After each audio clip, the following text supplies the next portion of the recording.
En este vídeo voy a resolver el examen final que puse el día 15 de junio, que contiene 8 ejercicios sobre todos los contenidos de la asignatura, del curso. El primer ejercicio tiene una cuestión y un problema, como todos. La cuestión dice que si una fuerza conservativa puede disminuir la energía cinética de un objeto. Bueno, si pensamos en el principio de conservación de la energía mecánica, que se va a cumplir, que la energía mecánica va a ser constante, porque el objeto está sometido solo a una fuerza conservativa, es decir, que la suma de energía cinética más potencial va a ser constante. Entonces sí puede pasar esa situación que plantea el enunciado, que la fuerza conservativa disminuye la energía cinética del objeto. Puede ser porque si esta energía cinética disminuye pero esta potencial aumenta en la misma cantidad, la suma de ambas se mantiene constante. Entonces se sigue cumpliendo el principio de conservación de la energía mecánica. ¿Y qué puede ocurrir? Para que eso ocurra, bueno, pues la fuerza conservativa tendrá que tener sentido opuesto al desplazamiento, para que ese trabajo disminuya, sea negativo, y disminuya la energía cinética. Como ejemplo de esto, cuando se lanza una pelota hacia arriba desde el suelo, su energía cinética va disminuyendo, va aumentando la energía potencial, de manera que la suma de ambas se mantiene constante. La fuerza peso actúa hacia abajo, el desplazamiento hacia arriba, entonces el trabajo que hace la fuerza peso es negativo. Es decir, que se puede poner ese ejemplo para completar la respuesta. La segunda pregunta dice, ¿puede una fuerza no conservativa aumentar la energía mecánica de un cuerpo? Bueno, este es el principio de conservación de energía mecánica cuando solo hay fuerzas conservativas. Cuando no hay fuerzas conservativas ocurre esto de aquí, es decir, que la variación de energía mecánica que haya será igual al trabajo que realicen las fuerzas no conservativas. Entonces, si esas fuerzas no conservativas, o sea, no hay que pensar solo en la fuerza de rozamiento como fuerza no conservativa. La fuerza de rozamiento es un ejemplo de fuerza no conservativa. Hay otras, ¿vale?, que el trabajo que realizan podría ser positivo. Es decir, si tenemos una fuerza no conservativa cuyo trabajo es positivo, entonces ocurriría que aumenta la energía mecánica del sistema. ¿Vale? Por ejemplo, si ponemos un objeto en un plano inclinado, le colocamos una cuerda y tiramos de él hacia arriba con una fuerza aplicada externa, ¿vale? Pues esa fuerza del trabajo que está haciendo es positivo, porque va a favor o sea, tiene el mismo sentido que el desplazamiento, y sería un trabajo positivo, y podría estar aumentando la energía mecánica del sistema, ¿vale? ¿Esa fuerza es conservativa? Bueno, esa fuerza el trabajo que hace depende del camino seguido. No es igual si subes el objeto, si arrastras el objeto por la rampa en línea recta, que si lo arrastras siguiendo una curva, ¿no? En caso de que siga una curva, entonces la longitud recorrida en la trayectoria es mayor, el trabajo sería mayor. Es decir, que es una fuerza no conservativa, una fuerza que depende del camino seguido, ¿vale? Y que el trabajo es positivo y que podría estar aumentando la energía mecánica del sistema. Bien, pues esta sería la respuesta a la cuestión. Luego, el apartado B, que es un problema, dice, un objeto está en reposo en la parte inferior de una rampa que forma un ángulo de 75 grados con la horizontal. Calcula la velocidad que hay que imprimirle para que ascienda por la rampa hasta alcanzar una altura de 5 metros que anda en reposo, mediante el rozamiento, y luego nos piden el trabajo de la fuerza de rozamiento y el peso. Bien, pues hacemos un diagrama. Tenemos el objeto inicialmente con una velocidad inicial que hay que calcular. Va a recorrer toda esta distancia hasta llegar aquí con velocidad final 0, la altura 5 metros, el ángulo alfa. La masa que faltaba como dato es 15 kilogramos. Y vamos a aplicar el principio de conservación de energía mecánica. Energía mecánica inicial, que es la que tenga aquí, cuando yo le dé la velocidad, será igual a la energía mecánica que tenga aquí, menos el trabajo que haya realizado las fuerzas no conservativas. En este caso solamente tenemos el rozamiento. ¿Vale? El rozamiento, el trabajo va a ser negativo, por tanto al poner este menos, esto será una cantidad positiva. Porque la energía mecánica inicial será igual a la que tengas al final más la que se haya perdido por rozamiento.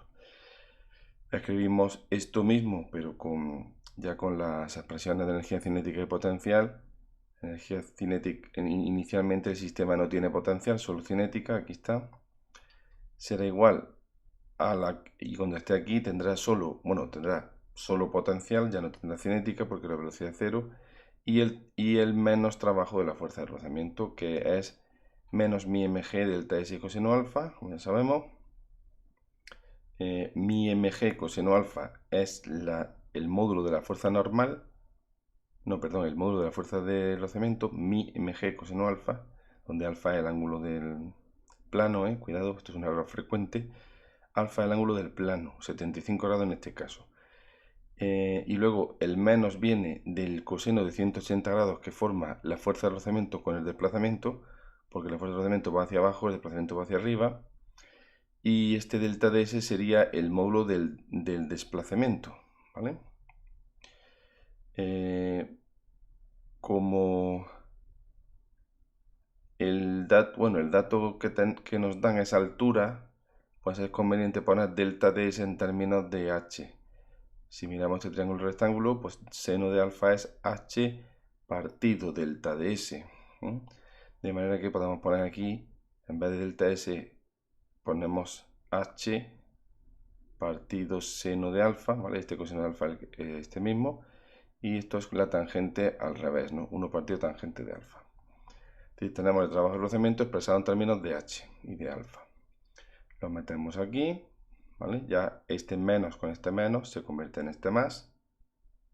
Se va la masa, despejo velocidad inicial, obtengo esta expresión, ya sustituyo y me da 10 metros por segundo.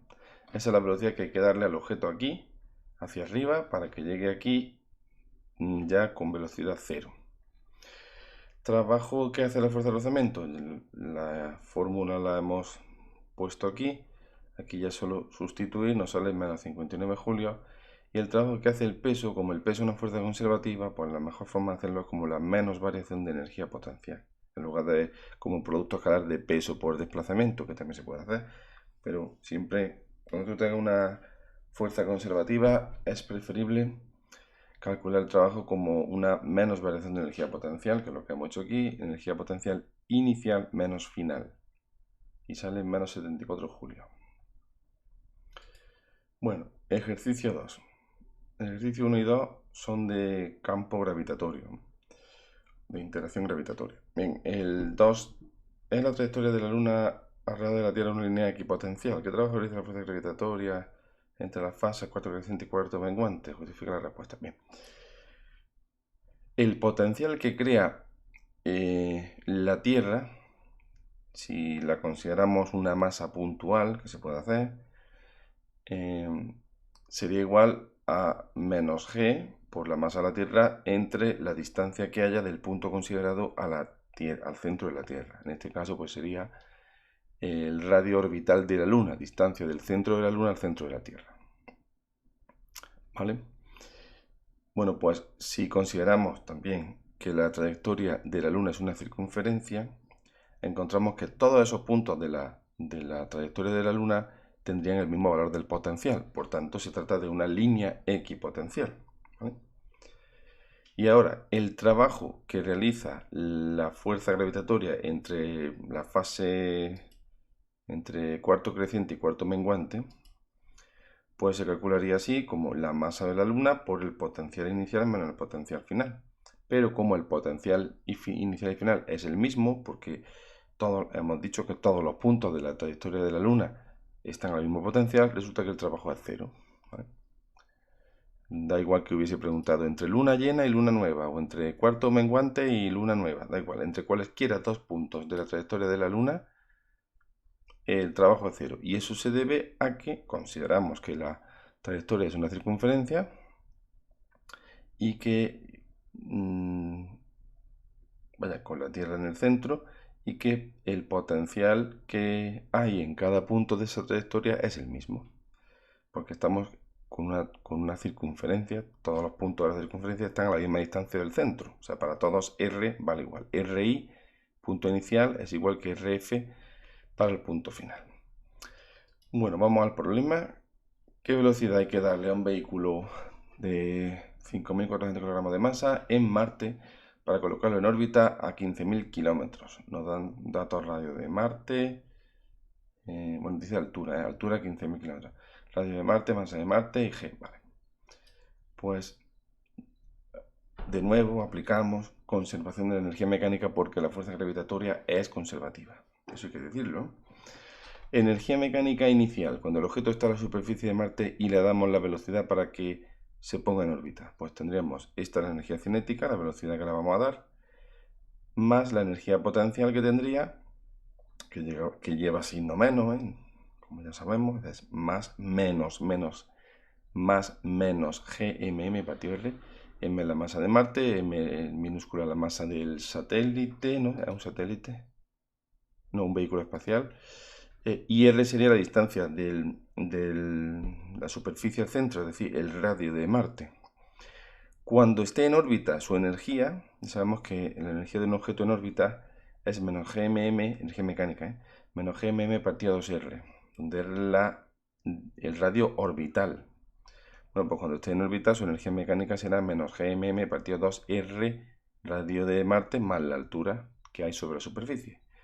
¿Vale? Esta es la energía mecánica total, sería la suma de cinética más potencial. Esta expresión, recordad que sale de poner un medio de mv cuadrado igual, gmm partido r cuadrado, que es la fuerza, igual a mv cuadrado partido r, de ahí despeja mv cuadrado, y te queda como un medio de gmm partido r. Al sumarlo a la otra cantidad, que es negativa, pues te sale menos un medio de GMM partido 2R, que es esto de aquí. Bueno, pues ya no queda más que despejar V. Aquí he puesto yo energía potencial igual a medio V cuadrado. Esto sería en todo caso energía cinética. No sé por qué he puesto aquí esto. Bueno, esto en todo caso sería energía cinética, pero es que no sé ahora mismo por qué lo he puesto aquí. Bien, esto es energía mecánica en la órbita ya. En vez de R, pues R mayúscula más H. Y ya de aquí quito la M y despejo V. Bien, pues despejo V y me queda esto de aquí. ¿Vale? Despejo de aquí V.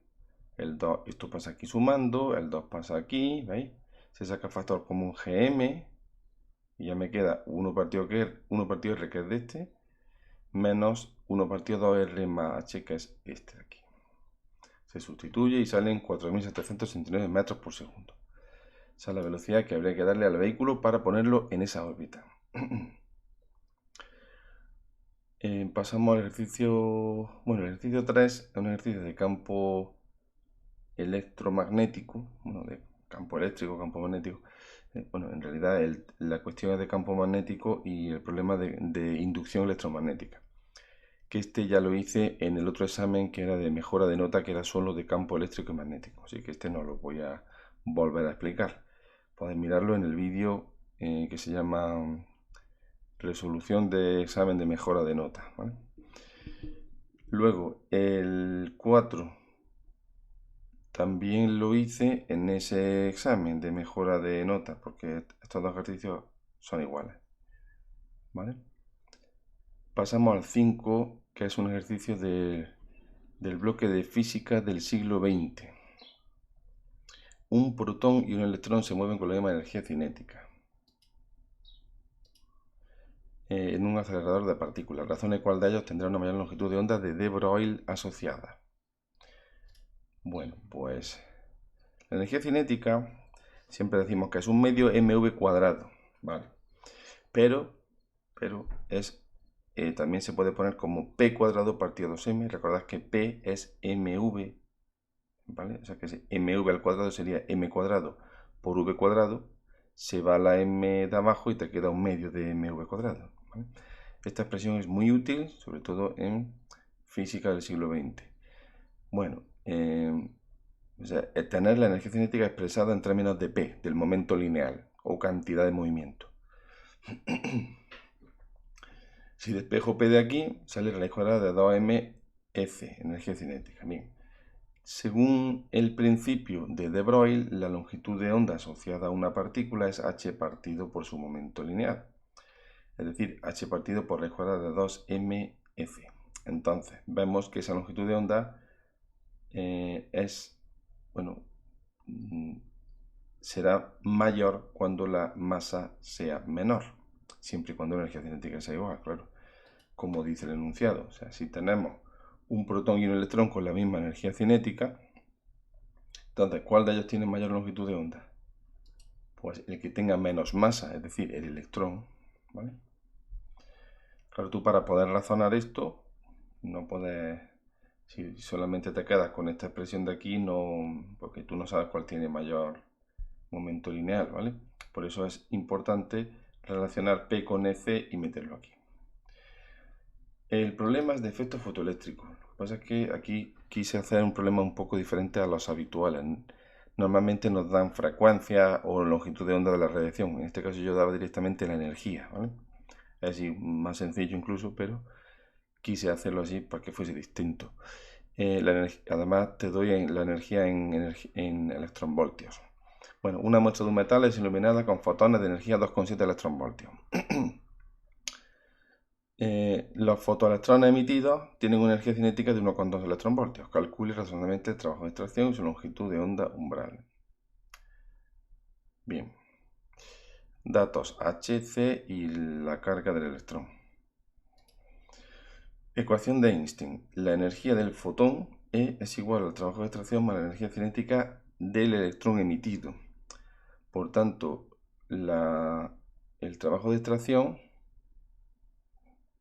¿vale?, es igual a la energía del fotón más la energía cinética. Pues 2,7 menos 1,2, 1,5 electronvoltios. ¿Lo quiero en julios? Pues ya sabéis que un electronvoltio es 1,6 por 10 elevado a menos 19 julios. Multiplico y me da esto. Ese es el trabajo de extracción de ese metal. Ahora, ¿cómo lo relacionamos con la longitud de onda umbral? Pues sabemos que el trabajo de extracción es igual a hc partido lambda 0 o hf0, pero en este caso nos piden la longitud de onda, pues hc partido lambda 0. Despejo longitud de onda umbral, ¿vale? Sustituyo y me sale 8,3 por 10 elevado a menos 7 metros. Pues ya está, ¿vale? Es muy fácil. Ya sabéis que la ecuación de Einstein se puede poner de muchas maneras, ¿eh? Aquí podemos poner HF, HC partido lambda, aquí podemos poner HF0, HC partido lambda 0, ¿eh? Y aquí la energía cinética 1 medio de mv cuadrado, o bien E por el potencial de frenado. Con todas esas variedades, según el problema que nos pongan, se puede hacer todo. Bueno, el 6a. Explique qué interacción es la responsable de la extracción nuclear y cuál es la causante de la desintegración beta. Esto pongo aquí explicado o mirar libro de texto. Bueno, la interacción responsable de la estabilidad nuclear lo podéis ver aquí en el libro de texto en la unidad 11, que era de física de partículas, donde estudiábamos las interacciones fundamentales. En el apartado este 2.3, interacciones nucleares, vemos que la interacción responsable de que los nucleones, es decir, los protones y los neutrones, se mantengan unidos en el núcleo y no se desintegre el núcleo, no, o sea, sea estable, pueda existir, permanecer, pues se debe a la interacción nuclear fuerte residual, ¿vale?, que es la que se da entre protones y neutrones, como podemos ver aquí. Luego está también la interacción nuclear fuerte fundamental, que es la que se da entre quarks dentro del protón o del neutrón, ¿vale?, o de otros hadrones que hay, porque también existen partículas que están formadas por dos quarks. Pero bueno, la interacción nuclear fundamental se da entre quarks dentro de los bariones que están formados por 3 quarks, por ejemplo el protón es un barión, el neutrón también, o dentro de los mesones. Pero la fuerza que explica por qué el núcleo es estable, es decir, por qué a pesar de la repulsión eléctrica que hay entre los protones, porque los protones tienen carga positiva, entonces se repelen entre sí según la interacción eléctrica, ¿vale? Los neutrones no interaccionan eléctricamente con los protones porque los neutrones no tienen carga y entre ellos tampoco se repelen. Pero, o sea, para poder compensar, contrarrestar esa repulsión, está la fuerza nuclear fuerte residual, ¿vale? Esa sería la explicación en base a interacciones, de la estabilidad nuclear. Si queremos explicarla en base a consideraciones energéticas, diríamos que la energía del núcleo ya formado es menor que la energía de las partículas que lo constituyen, ¿vale? Y esa energía que se ha liberado, pues se corresponde con una diferencia de masa. Es decir, la masa del núcleo ya formado es menor que la masa de las partículas que lo constituyen. Y según la ecuación de Einstein, pues ese defecto de masa es una energía que se ha liberado. Y como los sistemas son más estables y tienen menos energía, un sistema tiende a tener la menor energía posible. Entonces, las partículas por separado tienen más energía que si están juntas formando un núcleo. Entonces, pues por eso el núcleo existe, porque tiene menos energía que las partículas por separado. Pero bueno, esto lo estoy diciendo para completar y repasar la respuesta. Pero tal y como se nos pregunta aquí, solamente habría que hablar de la interacción, es decir, de la interacción nuclear fuerte, ¿vale?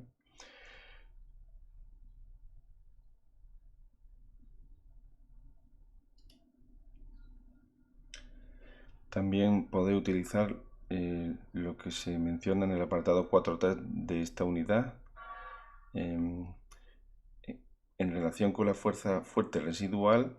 ¿Veis? Mantiene unidos los nucleones en el núcleo. Y esto no lo he dicho antes, habría que decir también que la partícula de intercambio es el mesón, ¿vale? La partícula mediadora responsable de la interacción nuclear fuerte residual es el mesón, la partícula que intercambian los nucleones, ¿vale? Para la interacción nuclear fuerte fundamental, es decir, para la interacción que mantiene unidos a los quarks dentro del protón o del neutrón, la partícula de intercambio son los gluones, no los mesones.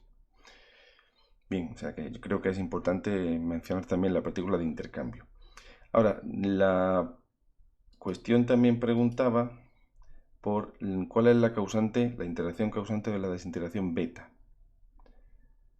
Bueno, la desintegración beta se explica por la interacción débil. Recordad que la desintegración beta consiste en que un núcleo emite un electrón. ¿Cómo es posible eso? Si no hay electrones en el núcleo, ¿no? Pues eso es posible porque un neutrón se convierte en un protón más un electrón más un antineutrino electrónico. Entonces, ¿qué interacción es la que explica ese cambio de neutrón hacia protón? Pues la interacción nuclear débil. Se produce un cambio de sabor, que es una propiedad de las partículas. Se convierte un quark en otro quark, ¿vale? En el caso de un protón está formado por un quark up, luego otro down y otro up, o sea, dos up y uno down. Y un neutrón está formado por un quark up y dos down. Lo que ocurre es que un down se convierte en un up, ¿vale? Y ya se produce el cambio de neutrón a protón.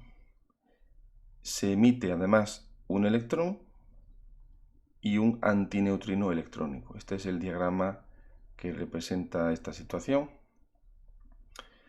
Y la partícula mediadora responsable de esto es la partícula W.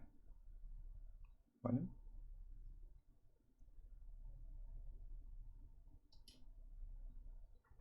La partícula W, que es uno de los bosones gauge, se escribe gauge,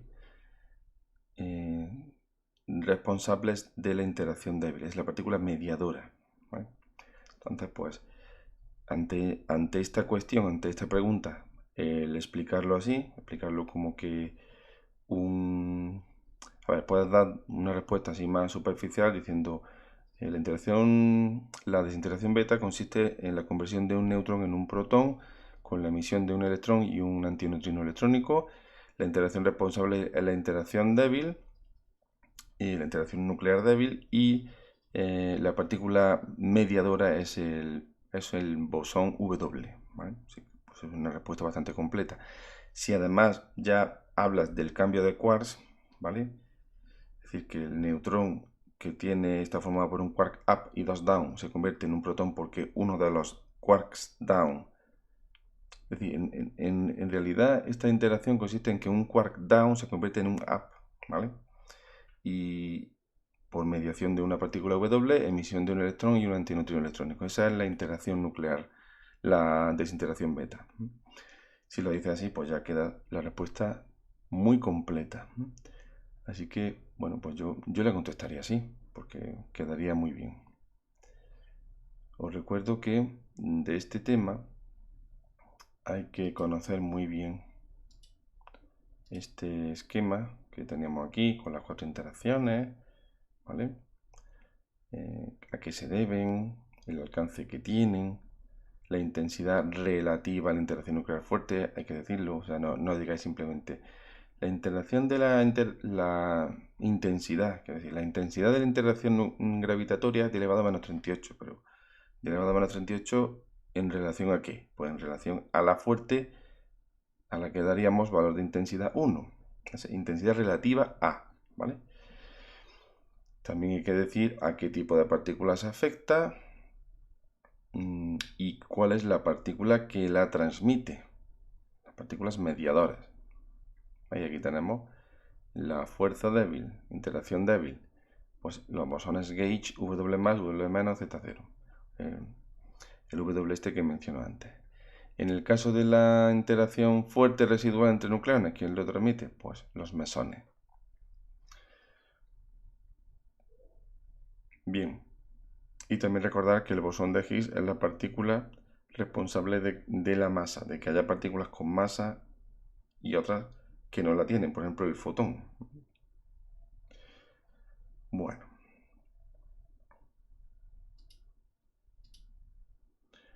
vamos al problema. El problema de cinética nuclear. La vida media del potasio 40 en 1805 millones de años.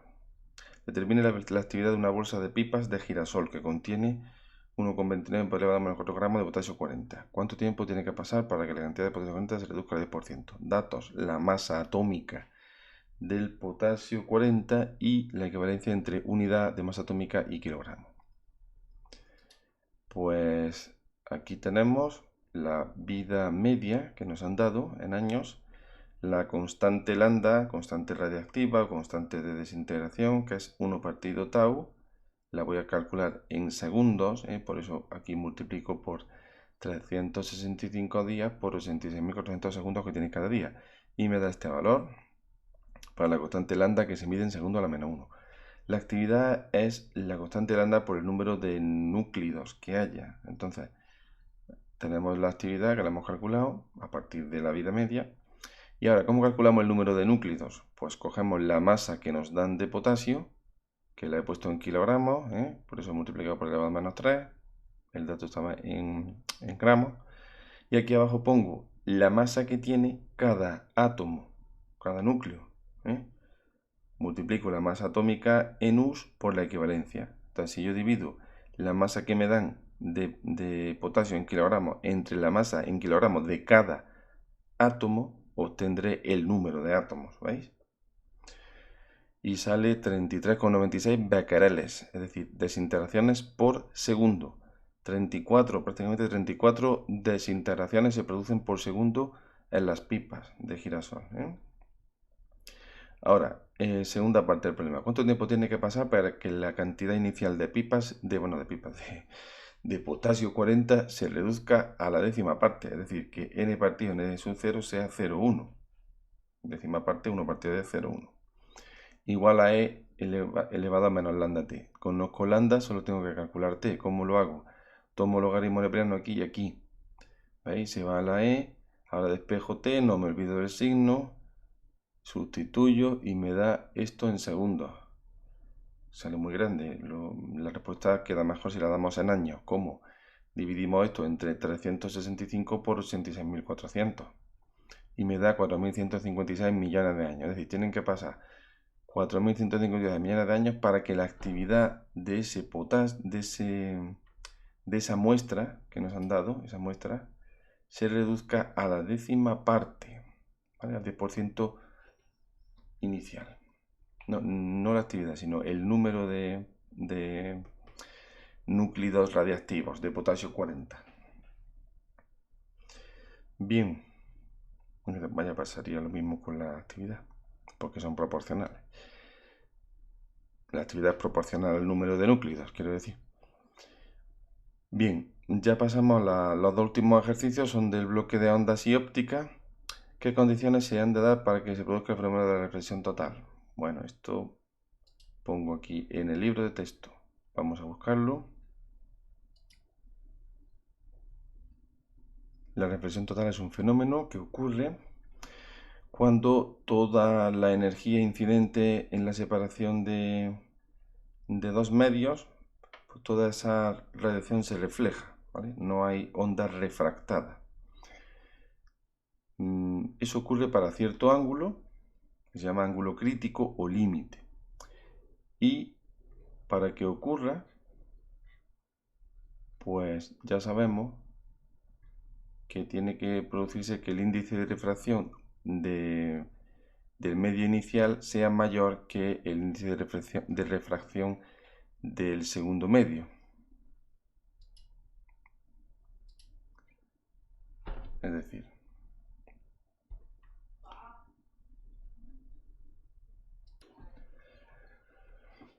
a ver, tenemos, para que se produzca reflexión total,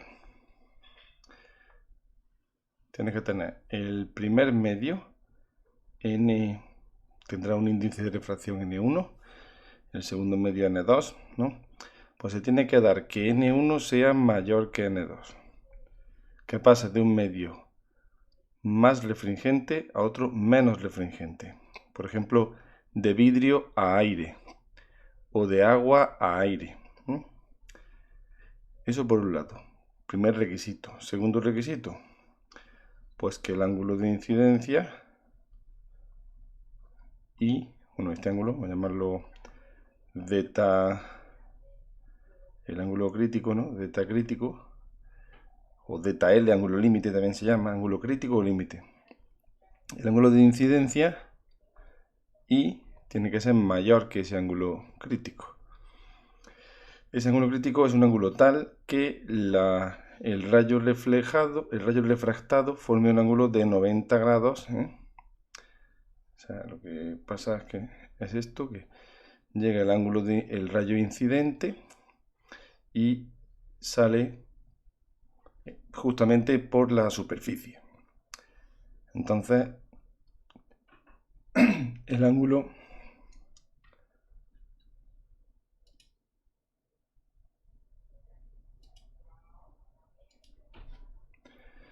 el ángulo de refracción S, que es este de aquí, ¿no? Este ángulo de aquí es el ángulo de refracción S. Los ángulos siempre se miden respecto a la normal, que es esta línea. Esta es la normal. Pues ese ángulo de refracción S será 90 grados. Entonces, ley de Snell, N1 por seno de ángulo crítico es igual a N2 seno de 90 grados. Por tanto, seno del ángulo crítico, esto vale 1, ¿verdad? Pues será N2 partido N1. ¿Vale? Y de aquí se producirá reflexión total cuando el ángulo I de incidencia sea mayor que ese ángulo crítico. ¿Y de dónde sacamos? Pues lo primero que he dicho es N1 tiene que ser mayor que N2. ¿De dónde sacamos eso? Pues de aquí también. Porque el seno de un ángulo siempre será menor que 1. Entonces, para que sea menor que 1, este índice N2 debe ser menor que N1. Es decir, Si pasamos de un medio con menor índice a otro con mayor índice, no se produciría nunca la reflexión total porque nunca se podría dar esta situación. Siempre habría refracción, ¿vale? Bien, pues esa sería, aquí en el libro también está explicado, ¿no?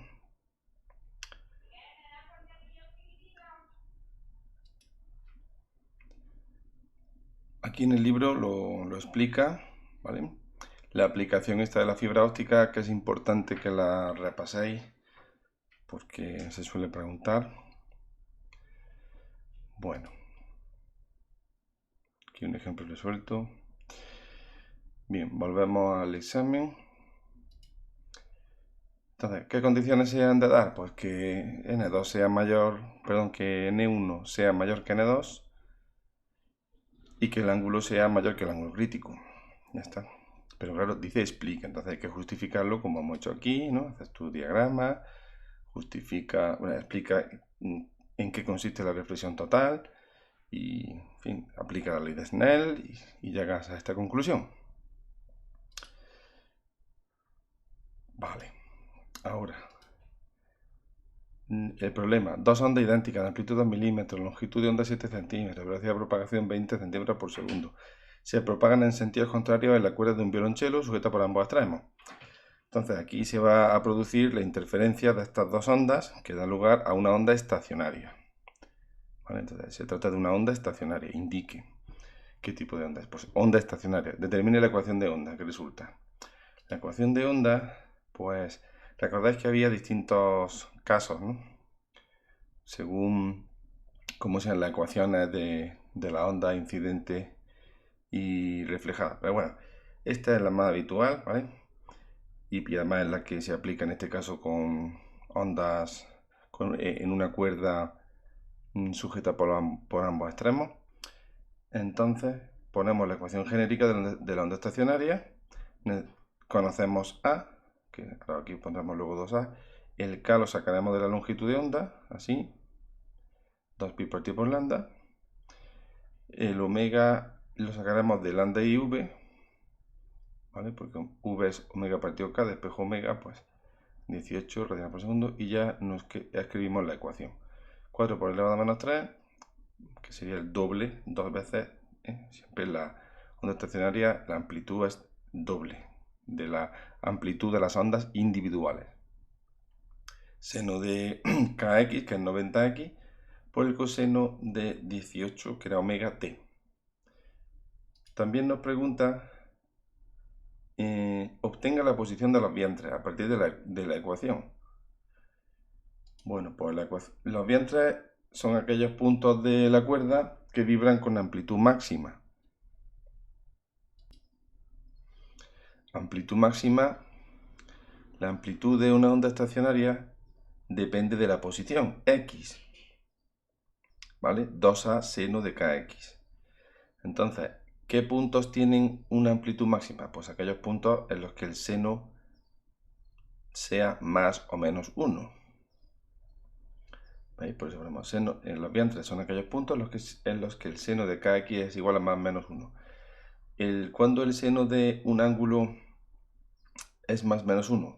Pues cuando ese ángulo sea un número impar de veces pi medios radianes. Por eso ponemos 2n más 1 pi medio, es decir, en pi medios, en 3 pi medios, 5 pi medios, etc. ¿Vale? Bueno, pues despejamos la x. N será un número natural, 0, 1, 2, etc. 2n más 1 por pi partido 2k. El k era 2pi partido por lambda, ¿verdad? Se va el pi, aquí queda 4, o sea, 2n más 1 igual a lambda cuartos. ¿Vale? Sería la posición de los distintos vientres, dándole valores a n, 0, 1, 2, 3, etc. Entonces la posición, ya he sustituido la longitud de onda, que era 7 por elevado a menos 2, pues nos da que la posición de los vientres es 2n más 1 por 1,75 por elevado a menos 2 metros. ¿Cuál es el vientre más cercano al extremo de la cuerda? Pues para n igual a 0, x igual a 1,75 por elevado a menos 2. Se me ha olvidado aquí poner metros, metros, m. Es decir, el primer vientre está a 1,75 centímetros del extremo de la cuerda. Y también preguntaba yo aquí que cuál es la energía de ese vientre, ¿no? Bueno, esto en realidad no lo pensé bien, porque para poder calcular esa energía, la energía que tiene un vientre, vaya, cualquier punto de la cuerda es un medio de K por A al cuadrado, donde A es la amplitud, que no sería la amplitud esta, sino la amplitud resultante de la superposición de las dos ondas, ¿no? O sea, esta amplitud sería, pues ya, como hemos dicho, depende de la posición. Para un vientre sería 4 por 10 a la menos 3. Y esta K, esto no es el número de ondas, ¿eh? Esta es la constante elástica del medio en el que se propaga la onda estacionaria, en este caso de la cuerda. Entonces, para poder contestar a esta pregunta, tal y como yo la había puesto, sería necesario haber incluido como dato la constante elástica del medio, ¿vale? K, constante elástica del medio. Es decir, que K no es, repito, el número de onda, no es este K. Esta K es la constante de la ley de Hooke, eso de que la fuerza es igual a menos K por X. La constante elástica del muelle, en este caso no un muelle, sino un medio material, una cuerda que tiene cierta elasticidad. Entonces tendría que haber dado este valor, ¿vale? Esto fue ya sabéis que inventé todas las preguntas del examen y bueno, pues se me pasó el haber incluido como dato eso. Pero bueno, si esto te lo pusieras en un examen, pues en un examen de selectividad real, preguntarías, ¿no? Falta la constante K, la constante elástica del medio. Y si no te la dicen o te dicen, te contestan, pues eso, conteste usted lo que crea conveniente, pues tú pondrías, bueno, que la energía es un medio de K por esa amplitud al cuadrado. Esto sería en julio, tampoco se me olvidó poner aquí julio, y que depende de la elasticidad del medio, ¿vale? Bien, el último ejercicio, que es el 8, dice: razón elaborando un diagrama de rayos a qué distancia debe situarse un objeto delante de una lente convergente para que no se forme ninguna imagen del mismo. Esta sería la parte de cuestión, y la parte de problema es una lente divergente de focal. Bueno, vamos a hacer primero el diagrama, que está aquí. Bueno, ¿cómo haríamos esto? Pues dice que dónde hay que situarlo. Bueno, a ver, si uno se estudia, si uno se conoce las distintas posibilidades, ¿no? O sea, aquí cuando en la unidad de óptica, cuando habla de las lentes, vamos a pasar rápidamente a ver si llego.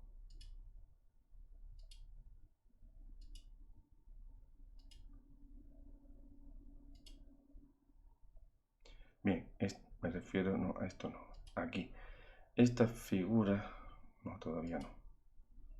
A ver si la encuentro.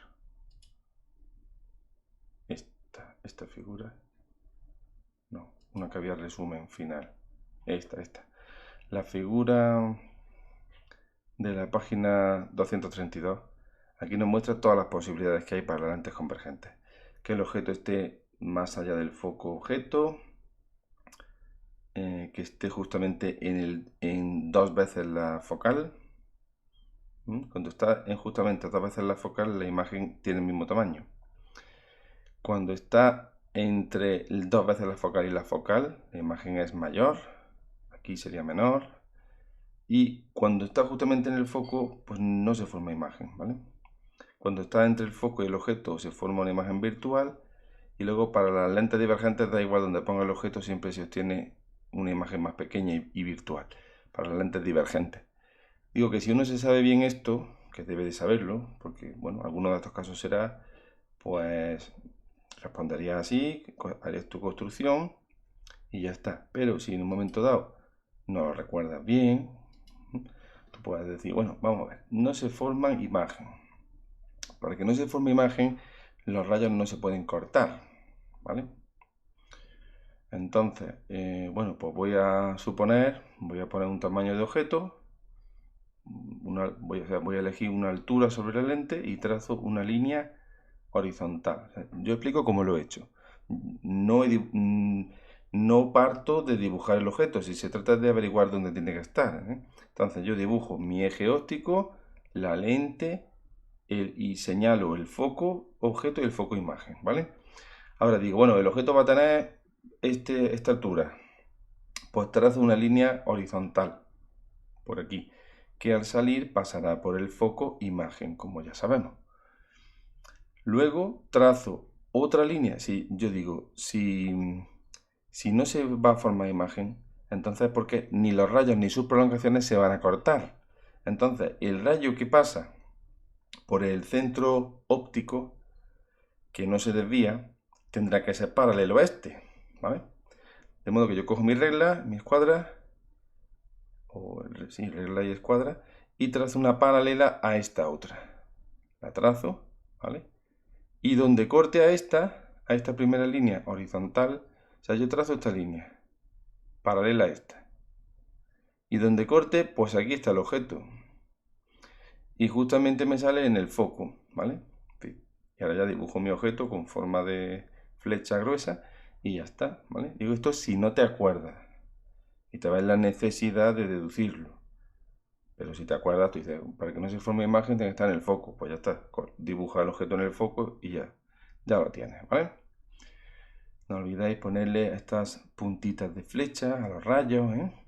Que señaláis F y F', la lente si es convergente con la flecha hacia afuera, ¿eh? Si es divergente hacia adentro, y los objetos con formas de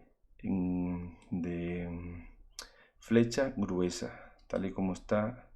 Bueno, aquí no está muy gruesa, yo las hago más gruesas, pero bueno, que se ve, que no sea una línea, que sea gruesa, al menos como aquí en el libro, tanto el objeto como la imagen.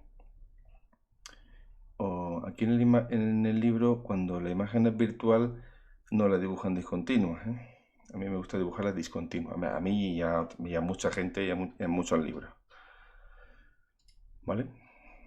Bueno, y ahora ya el problema que dice, razón elaborando una lente divergente de focal 10 centímetros produce una imagen de tamaño 5 centímetros de un objeto de tamaño 15 centímetros. Calcula la posición del objeto de imagen. Vamos a ver. Aquí he hecho el diagrama también. Bien. Esto es un problema de lentes, hay que resolverlo utilizando la ecuación de las lentes delgadas, que es esta ecuación de aquí, y la ecuación del aumento lateral. Datos, la focal menos 10 centímetros. ¿Por qué la pongo negativa? Si en el enunciado dice positiva. Esto siempre, mucho cuidado, dice una lente divergente. Entonces, las lentes divergentes tienen la focal, tienen el foco imagen delante de la lente. ¿Veis? Aquí la tiene. Por tanto, de acuerdo a las normas DIN, es una distancia negativa. Como pongas f' 10 centímetros, ya está todo mal, ¿eh? Luego, la posición, el tamaño de la imagen es 5 centímetros y el objeto 15. Pues pongo, ¿veis? 5 centímetros y 15. ¿Por qué lo pones positivo? Porque en las lentes divergentes siempre dan imágenes derechas, o sea, nunca invertidas. Por tanto, tanto el objeto como la imagen la vamos a poner por encima de la lente. Positiva, ¿eh? Ahora, bien, con esos datos y estas dos ecuaciones, hay dos incógnitas, S' y S, ¿verdad? Y tenemos dos ecuaciones, pues despejamos S' de aquí debajo de la ecuación del aumento lateral, despejamos S', como S por I' partido I. Y I' partido I es 5 partido 15, pues 1/3. O sea, S' es S tercio. Yo siempre os digo que no sustituyáis los datos hasta que no encontréis una expresión simbólica que te permita ya calcular lo que te piden. Pero en este caso, esta es la excepción, ¿no? Es más conveniente sustituir directamente ya porque así ya tenemos una ecuación más sencillita de resolver, con números y es más simple, ¿vale? Que no poner aquí ahora, aquí S, Y' partido Y tal, es mejor hacerlo directamente. Esta es la excepción que tiene la regla, como siempre. Bien, pues entonces S' es S partido 3. Entonces me vengo a esta ecuación, donde pone S', pongo S partido 3, menos 1 partido S, ya tengo una ecuación con una incógnita, ¿veis? Y F' he sustituido directamente. Lo contrario de lo que suelo hacer y recomendar. Pero en este tipo de problemas, no. Problemas de lentes, mejor sustituir directamente. Lo estoy poniendo todo en centímetros, ¿eh? Por tanto, el resultado que obtenga será en centímetros también. Lo podría haber pasado a metros, pero bueno, si yo sé si soy coherente con lo que estoy haciendo, si yo pongo los datos en centímetros, como aquí solo hay longitudes, en esta ecuación solamente intervienen longitudes, si pongo todos los datos en centímetros, el resultado estará también en centímetros. Bien, pues sigo operando con esta ecuación que ya es muy sencilla. El 3 pasa aquí arriba, sería 3s menos 1 partido s, que es 2 partido s, igual a menos 1 partido s, despejo s y me da menos 20 centímetros. Es decir, el objeto está 20 centímetros a la izquierda, delante de la lente. Y para calcular la posición de S', pues cojo esta ecuación, sustituyo, ¿veis? Y me da menos 6,7 centímetros. Es decir, la imagen, que será virtual. ¿Cómo sabes que es virtual? Porque todas las lentes divergentes siempre dan imágenes virtuales, ¿eh? ¿Recordáis? Mira, aquí en el esquema este, en la figura 753, solamente nos ponen un ejemplo porque da igual donde ponga el objeto. Si aquí en el foco imagen, aquí delante, donde quiera, siempre la imagen es virtual. Pues resultado así, ¿vale? El diagrama de rayos lo voy a hacer también a escala. He utilizado una escala diferente para las distancias verticales y una para las distancias verticales y otra distinta para las distancias horizontales, porque si no el dibujo no salía bien, ¿eh? Para que se ajustase bien al tamaño del folio, pues utilizar distintas escalas, que se puede hacer sin problema. Bien, pues coloco la lente, que se ve muy grande, a ver. Pongo un poco más el zoom. He puesto una lente bastante, bueno, como veis es grande porque el objeto es grande.